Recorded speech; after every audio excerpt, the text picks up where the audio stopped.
Hi everyone, my name is Tina Hwang. I'm a director at Queen City Law and the leader of the Property and Disputes team.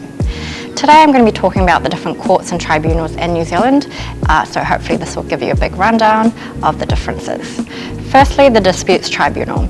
This is often called the Small Claims Court and it deals with claims up to $30,000. There are no lawyers allowed, so it's really quick, easy and less formal than other courts. You can't deal with renting, employment, wills or land though. Secondly, the Tenancy Tribunal deals with claims between tenants and landlords. It is not for commercial premises though.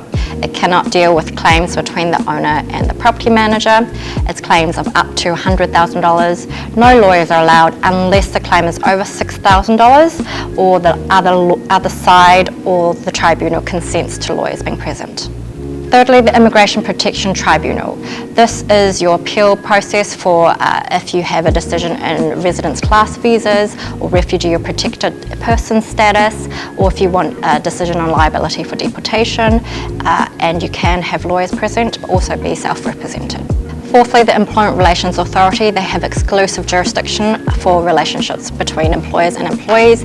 There is no limit as to how much you can claim, and it cannot be for commercial disputes though, and for complex matters it can be transferred to the Employment Court. So the Employment Court again has no limit on the dollar amount. It can be brought by an appeal from the Employment Relations Authority, or it can be brought by a claim directly to the Employment Court, and it has the same standing as a High Court. So the District Court. The District Court is your sort of common court that can go for criminal, civil or family matters. It has jurisdiction up to $350,000, and interestingly here, judicial settlement conferences are mandatory. So before you get to a full fight in a hearing, the court really recommends that the party comes together with the judge acting as a mediator to try to settle it, and they often have a high settlement percentage. I think it was around 75 or 80% last I checked, so a lot of the matters are settled off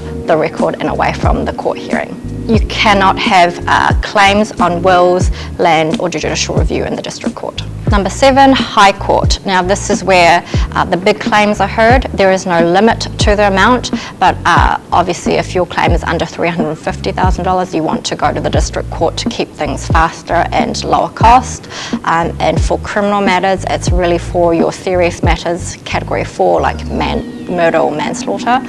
And judicial settlement conferences here are discretionary and normally only offered for family matters or people with limited means, and not available for commercial disputes, because judicial settlement conferences are normally free and sort of aiding parties to try to settle the court and avoid further costs. Number 8, Court of Appeal. So if your matter doesn't go according to the way you want it in the High Court, you can try to appeal it in the Court of Appeal. It doesn't mean that you can appeal and take it to the Court of Appeal straight away, because it really centres on whether there's been a miscarriage of justice, a serious question of law that needs to be tried, or generally in the public interest to hear that matter in the Court of Appeal.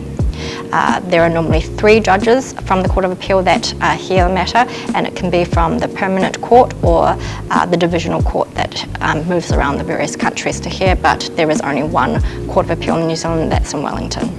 Next up, we have the highest court in New Zealand. It's the Supreme Court. There's a full bench of 5 judges that hear matters, and it's from appeals from the Court of Appeal. So this is the highest court of New Zealand, dealing with the really important matters that deal with general public interest, substantial miscarriages of justice, or general commercial significance, or things to do with the Treaty of Waitangi. Number 10, the Privy Council. Now that was abolished in 2004, so we no longer have the Privy Council as our highest court. That has been replaced by the Supreme Court.